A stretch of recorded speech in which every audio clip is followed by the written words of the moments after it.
Welcome back to Brave, and we're doing Frozen Loch now. We're brave for still being here. I'm impressed, Pedro. We've managed to go through this whole LP so far. We haven't made one bravely default joke. That's the thing, in what context could I even use it? This game has nothing. We're doing the same thing over and over. No, trust me, Joe. The way Bravely Default does that is in a completely different method. I assure you. It's because this game just reuses cutscenes and level tropes. This Bravely Default is basically the worst execution of the Groundhog Day trope I've ever seen. So would you say it's better or worse than this or that? Well, no, Brave at least has a fantastic first half. So there's that. This game doesn't even have a decimal. That's amazing. Much less. I was talking more in the terms of reusing stuff. Well, no, Brave Default is way worse than that. Like Brave Default just goes on for hours and hours and hours and hours doing the Groundhog Day thing and where the plot just stops dead. Wait, so the plot doesn't even address the Groundhog Day thing. Well, that's the thing, Jova. Let me put it this way. We reached the second half of the game, and we think we're about to finally get to the ending of the game. I gotta point this out. How do flowers grow in a frozen wasteland? Sorry, back to you, Pedro. I'm sorry, could you repeat that? What? How do flowers grow in a frozen wasteland like that? Oh, you already complained about that. You complained about it in a different environment, I think. It bears repeating. It just does. Shut up. Anyway. It bears repeating. It just does. Shut up. And in a lava land, mind you, where they should have burned up on impact, up on the highest peaks where they should not be able to sustain growth in there. Back to you, Pedro. It does because I say so. Anyway, okay. Here's the basic gist of it, Twibs, how it works. But we reach the second half of the game. We think we're about to go to the final dungeon and defeat the bad guy. However, suddenly, when we're going through the portal, suddenly we're back at the beginning of the game. However, we still have all our fast travel airship stuff, so we can just, go for the entire world doing things. Don't worry about that. So we go back. So basically, we revert in time back into the beginning of the game. So now we have to go get all the four elements again. Because remember, Pedro Default is a throwback to the 4-element plot of Final Fantasy 1. So we have to go to each of the 4 palaces to get all the 4 elements again. Then we once again go for the portal. And then that portal brings us again back to the beginning, and the characters are, oh my crap, why were we here again? What's happening? And it can do the 3rd time, and the 4th time, and the 5th time, and the 6th time. Eventually the characters get tired. Yeah, about time you got tired of this, of doing this whole thing over again. So they decide to try to investigate some way they can break the groundhog loop they're in. And then eventually, for a lot of stupid, convoluted crap, we eventually find out that okay, let's just say there's a character that betrays us, and that's all I'll say. And turns out that character was the one that was behind our groundhog loop, and that character is our penultimate final boss. Then we finally beat the final boss, and it's literally a point where the developers must have felt like, okay, this is not long enough. Like a full RPG should be, so let's use this groundhog loop plot device to extend the playtime like mad. I guess. Okay, and it gets old fast. Do they at least change stuff up like No, they don't. God help me. Wait, so they don't even do what Fairy Corrupt did and change stuff around the second way? Considering half the game is. Considering half the game is considered not very good, I'm surprised I didn't kill the attempted bringing back of turn-based stuff by association. Don't worry, Dwebs. That's the thing, Dwebs. Despite that problem, Brave Default was critically acclaimed and was overall well loved by fans. Seems a bit weird if only half the game's good. Well, Dwebs, I can only speak for myself. I can't speak for the entire JRPG community. That's a good idea. So, Pedro, how were you able to still enjoy the game, despite the... Oh, trust me, Jova. Jova, I enjoyed the first half, but that second half did a great job in destroying my goodwill in a lot of ways. So I could, but no, fortunately, Bravely Second was better. It didn't have that bullcrap. Octopath Traveler was also very unique, and now we have Bravely Default 2, and they brought back Revo to do the music, which is wonderful. Thank you. Hopefully he'll stick around. Still perturbed by the naming scheme there. It should have been Bravely Third. Oh, actually, Tomoe Azano, for those who don't know, Tomoe Azano is basically the Christian Whitehead of Final Fantasy. Tomoe Azano actually explained why. Bravely Second was meant to be more like a successor of sorts, rather than a direct, more like something like that is intentionally trying to be something that appeals to the okay, let me how do I explain this? Was it like something that, you know, had like similar gameplay but a different cast of characters? Well, yeah, sure. I guess I can just use the characters as an example. Look, yeah, Bravely Second was an actual proper thing in the sense that it had the same characters from the first game. Bravely Default 2, on the other hand, is a whole new thing, much like Final Fantasy 2 has nothing to do with Final Fantasy 1. So basically, if something is called Bravely Third, then it'll have the cast from the first two games. It also the cast from Default 2. It's also an attempt at trying to improve upon, like checking what they've learned from Octopath Traveler, bringing back Revo to bring in that wonderful soundtrack from Bravely Default 1. And also finally making a Bravely Default game that now has now that the team is more experienced, so they can make a Bravely Default game that's more definitely entirely enjoyable. So that should be nice. Any of you actually play Octopath? Because I'm kind of been interested. Octopath Traveler is great. It's Octopath Traveler is basically a fantastic take on, again, the old school Final Fantasy game pre-7. You know, like I said, Tomoe Azano and his team are basically the Mania team equivalent of Final Fantasy. Like that's their thing. They're passionate about old school Final Fantasy, and that's basically what they're doing. They're making games for the old school crowd that prefers old school Final Fantasy, basically. Because I haven't seen much of the game, but I've seen a lot of the dialogue float around, and it looks really fun. It's turn-based though, so keep that in mind. In that case, I'll take my time. Well, remember, Shiva, it's supposed to be a throwback to old school Final Fantasy, so of course it has to be turn-based. I will say this though, Shiroi, as far as turn-based games go, and I'm speaking as somebody who prefers action or, you know, turn-based games. Real quick, Jova, I have to explain this. The gimmick here is that we're on this ice platform and there's icebergs. We have to use our fire arrows to let them melt so we can move on. And that's about it. Apparently this counts as apparently. Icebergs are bosses. Well, it's technically a new level gimmick. It's not really interesting. It just comes across as just more padding, but yeah, it's something. Go ahead, continue. Sure. Speak as somebody who, you know, okay, I don't really mind turn-based RPGs, but you know, they're not exactly my first go-to RPG. Octopath kind of alters things in a way where I think you would find the turn-based nature of this game a lot more tolerable than, say, older ventures. Well, it's like, I don't avoid turn-based stuff like the plague, it's just, it's not preferred. Yeah. I'll say this, Octopath does it in a way where I think you might be able to thoroughly enjoy it, even if it's not your preference. Sure. But Jova, what I like the most. But Jova, don't you know, if it's not turn-based and it's not a real JRPG, they're westernizing it. They're taking away its eastern roots and blah blah blah. And never mind the fact that Neon Falcon did action RPGs even before Dragon Quest 1 was a thing. But yeah. People just say words. No, let me put it this way.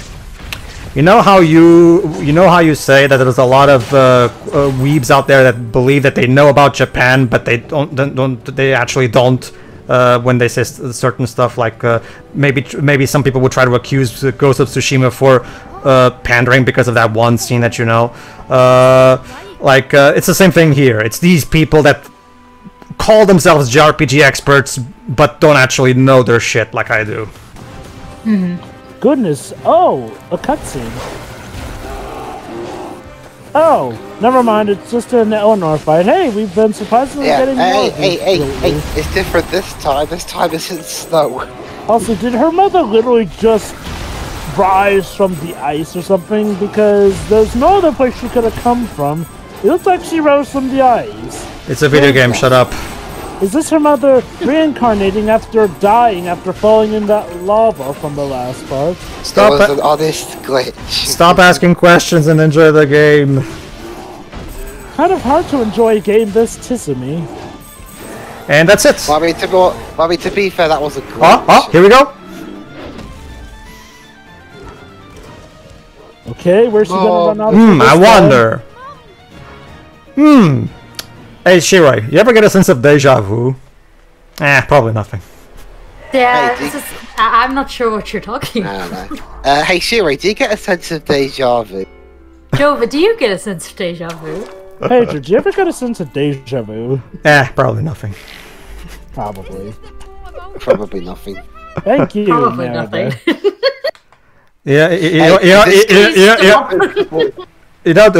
There's probably an anomaly in the Matrix right now.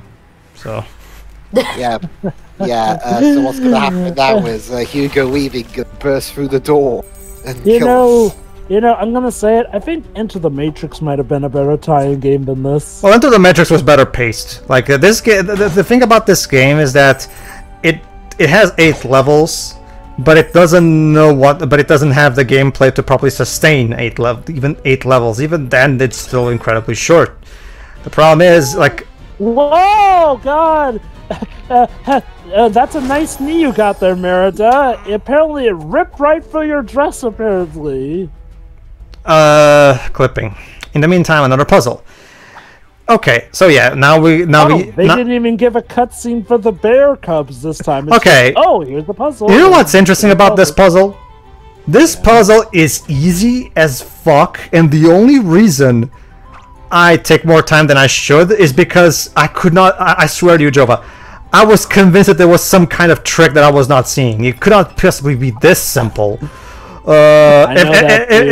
Eventually, I realized no. Apparently, the puzzle is just that simple. I kept thinking, no, it can't be just that. It has to be something else to it. Here's how this puzzle works: shoot an arrow at each one of those four targets, and then jump. Use those arrows as platforms to reach the lever, and you're done. That's literally it. That's all the puzzle. That's all the puzzle is. It's like it hurts me to call this a puzzle. There's literally no thought process involved whatsoever. It's just throw these arrows here to create 4 platforms, and there you go. The reason I'm taking more time than I should is because I wasn't even thinking. Okay, there must be something else to it. Maybe these targets that activate something else. But no. I just used them as platforms. That's it. Oh, on that note, you kind of only need 2 bear cubs for this one, technically. That's the thing, Jova. Do I? Actually, yeah. You only need 2. Like, you need 1 to move it, 1 to shoot the arrows, and then you can have one of the original 2 just move across. It's not like they have to stay in place to keep that stuff up. I mean, sure, it's nice. Well, actually, no, Jova. Remember, the lever on the right moves the crossbow, and the lever in the bottom is what fires the crossbow. So I do need all 3 of them, actually. No. But I mean, after you fired those arrows, can't you just have one of the 2 traverse across that arrow? Actually, no. Yeah, he's right. Holy crap, he's right. Nice that you used the bird, but you only needed to use 2 for that one. So yeah, you see what I mean? Suddenly the difficulty curve of the puzzles took a fucking nosedive, didn't it? No. Just to see, it all has to do with the lore. You see, now that Marge's blight is growing weaker, the puzzles are also becoming simpler. Wealthy! Because the blight controls the puzzles. There you go. See, guys, thanks to getting a lot of gold, I got Wealthy Trophy. So, yay! And it's a silver trophy, so there's that. Oh, I see. They're doing that old trick of pretty much plowing a bunch of enemies on you and dogpiling you with projectiles. Fortunately, I've gotten all the best upgrades at this point, so at this point I'm basically invincible. I'm not kidding. I didn't die from enemy combat. I didn't die at all. Period. in this game whatsoever. And keep in mind, outside of the first 2 parts, this is an entirely blind playthrough. Wow. Okay, that's it. We're done with the penultimate level. Now we have one last level, and guess what, Shiroi? This level has new cutscenes. In fact, we're about to get a new. Oh my god! Not just that, Shiroi. We're about to get a new hand-drawn cutscene. There you go. Oh, Seriously? Yes. Suddenly the plot gets unpaused. Wait, that was a plot? Still remember Exactly. what the witch told me when she gave me the spell. Mend the bond torn by pride. Now I understood what she meant by pride. Mum had said I was behaving like a child, and I called her a beast. I never tried to understand her. I only hope it's... So there you go. In this version of the story, Merida gets so angry. Basically, Jova, my guess is, Jova, the writers are trying to fix the problems of the movie, since they're trying to make it so that Merida is the actual unreasonable one, whereas the mom is just wants her to fulfill her duties. Whereas, which is why they're trying to do that thing at the end later, where it's all about balance. You know, you can do both. You don't have to pick one or the other. Anyway, cutscene now. Woo! Hey, Mordu. That looks terrible. Hey, Mordu, where did you come from? You've not defeated me, Mordu. Just a bit farther. Can he even understand you? Kelly, can you maybe try reading that line one more time? Wow, Murdu is very quick to escape. I guess Kelly had just gotten off bed when she recorded that line. Well, yeah. Now I think this is supposed to be the castle. This is called Ruins of an Ancient Kingdom, so I'm guessing this is supposed to be like their equivalent to like that Ancient Kingdom part where, you know, they first encountered Mordu in the film. Maybe. I don't know.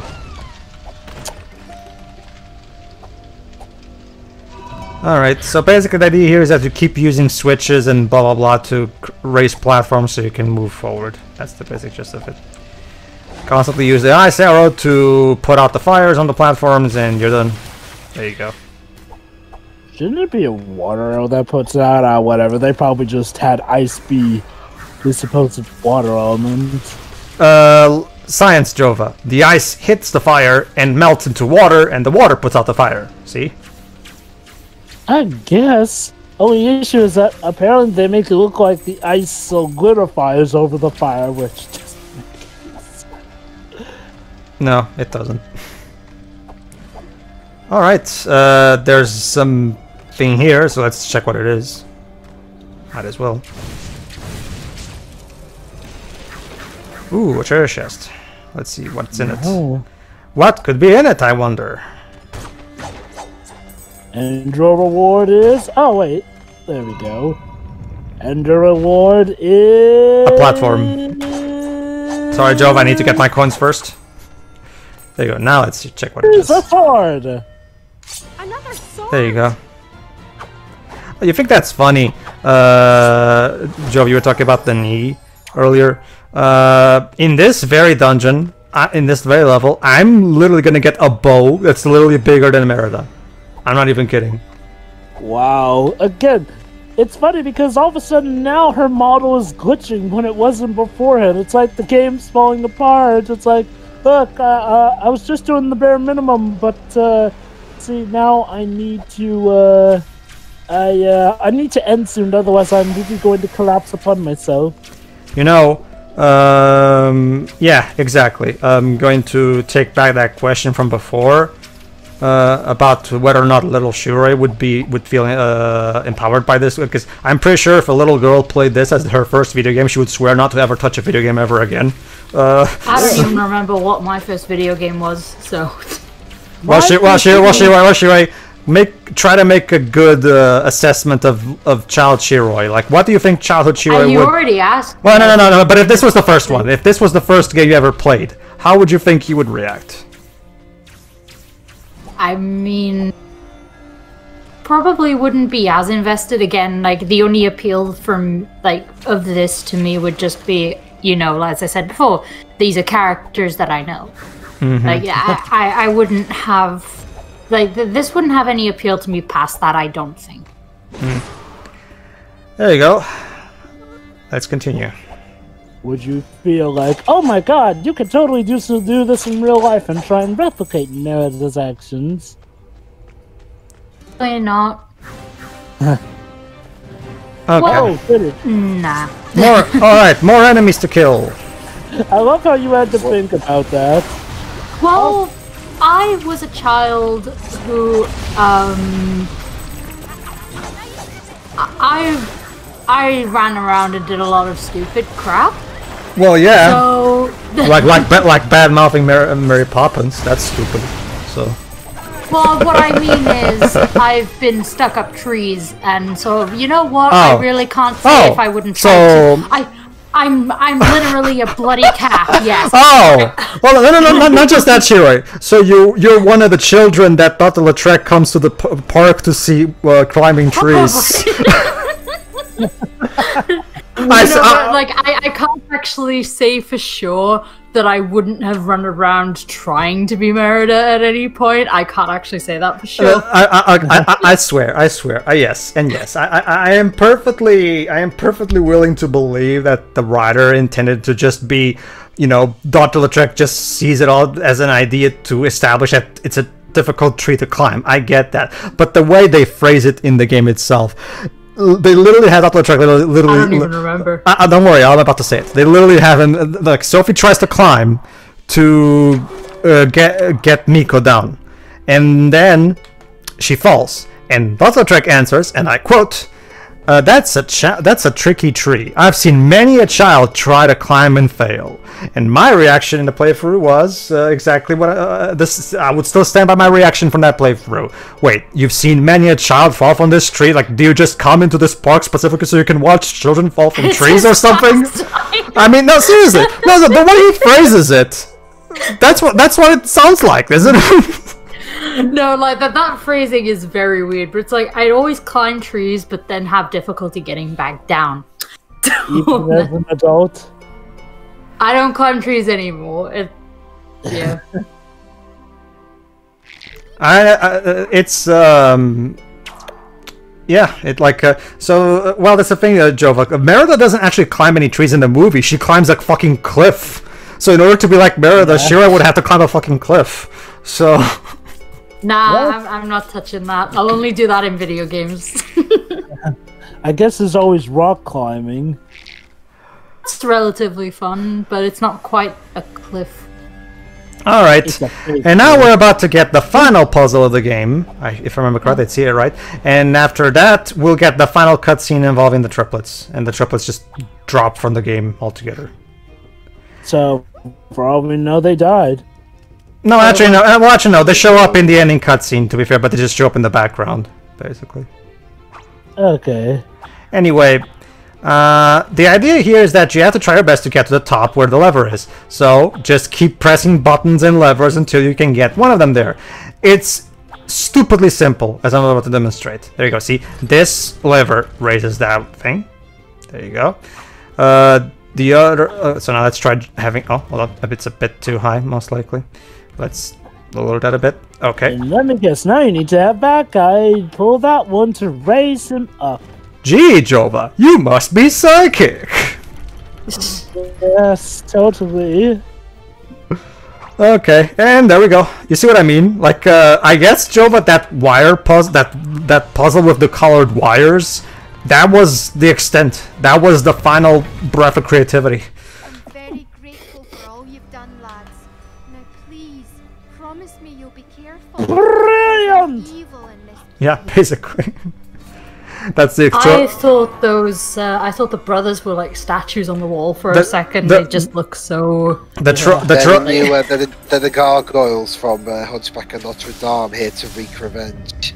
The trophy brilliant is for solving all the puzzles in the game. Don't you feel brilliant? Well, normal. If these final two puzzles weren't so insultingly easy, maybe. But yeah, those final 2 puzzles, what the hell? I mean, you were following a pretty good difficulty curve up until this point. What happened with these last 2 puzzles? Maybe suddenly they had to rush even more than they already were. Damn. Alright. What is the music going for? Is it supposed to be trying to sound creepy or something? I don't know, like, that's the thing. When I'm playing this game, I don't even notice the music because I just find it so bland. Alright, this puzzle. I never figured out this puzzle all the way. Basically, you don't shoot at those 4 things. Instead, what you do is, there's those 2 targets here, the ones on the left and right of the door, and you keep shooting them. Apparently there's some kind of pattern to how this works, because apparently from what I can decipher, apparently the target on the right changes which of the 4 things is positioned, and the other one is the one that actually activates it. And again, you have to activate it in the right order. I think that's how it is. But there was a point where I thought I had figured out, but then I screwed up somehow.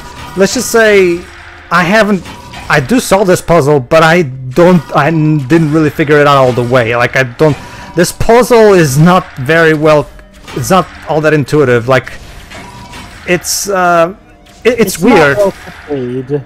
It's not well conveyed, yeah. I think that's the best way of putting it. Like, because, like, they have it so that there's sparks coming out of the things when I do the right target, but I don't know, like, it took me a while to figure out what it was even doing. It's hard to explain, but, like, this puzzle is just not, it's not good. Behold, the most quote-unquote challenging foe you'll find in this game. Yes, yes, the obtuseness of this puzzle. Yeah, I can imagine the advertising for this game. Merida, she's fought through many things. She's fought monsters. She's fought beasts. She's fought her own mother. I think it's here. But now she comes is across her deadliest threat. Look at the size of that bow! That bow is literally bigger than her. Like, work with like all the extra if you guys bits. Doesn't that get in the way of the arrow or something? Well, what's different about this compared to Cloud and his Buster Sword? Sword is about as big as he is. Okay, here's something. The Buster Sword can actually be used pretty practically. It can be used as a ranging tool here and there, and the thickness of it does allow for him to make devastating blows here and there. Where the bow here, though, the problem is, like Shuri said, a lot of the architecture of the bow looks like it would get into the way of firing the arrow properly. Like, it kind of defeats its own purpose in some ways. Not just that, Dibs. Cloud actually, thanks to Mako injections, Cloud is much stronger than a normal human anyway. Merida doesn't have that. Merida is an overall physically fit gal, but she's not superhuman. Boy, she must lift a lot. Although I'm not entirely sure how someone who, as far as this franchise ever conveyed to us, doesn't have any extra normal abilities, manages to climb a fucking cliff with her bare fucking hands, but whatever. Aww. Yes, you have. Oh, wait, let me guess. Crow? Let me guess. The crow is gonna come and he's gonna crow. Gee, I must be psychic as well. Like, well, you've played this game, Pedro. No, but that's a feint, Dwibs. What I just mimicked, that was my genuine reaction when I actually was playing and recording this. What? You went, caw, caw. No, I guessed what the cutscene was gonna be, because they've literally used this cutscene like 4 times by this point. Well, did this game drive you so insane with boredom that you just went caw like a crow? No, I didn't. I was just although I will say that throughout the later half of this game, I actually had a YouTube video on the background playing so I could keep my brain active. So, because the music in this game is so sleep-inducing. Alright. Alright, I don't even know what upgrades to purchase anymore. I'm not gonna use any of these because the game is almost done anyway, so whatever.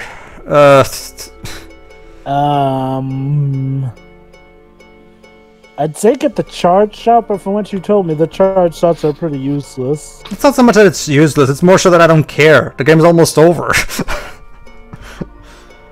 Maybe there's an achievement for unlocking all the... There is, but that would require for me to care about achievements with this game. Not to mention I'm playing on my modded PS3 that doesn't have a PlayStation Network account, so it's not like these trophies are actually going on the network anyways, and so these trophies are just relegated to just being on my console. So it's not like I can even show off that I have them. So what's the point?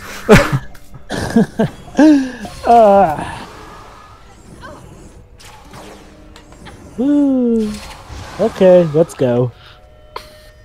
Alright, let's continue. Well, actually, no, we're done with this part. Alright, everybody. Tune in next time for the epic finale. The epic finale, I guess, of the Brave video game. We'll see you then. See ya. See ya.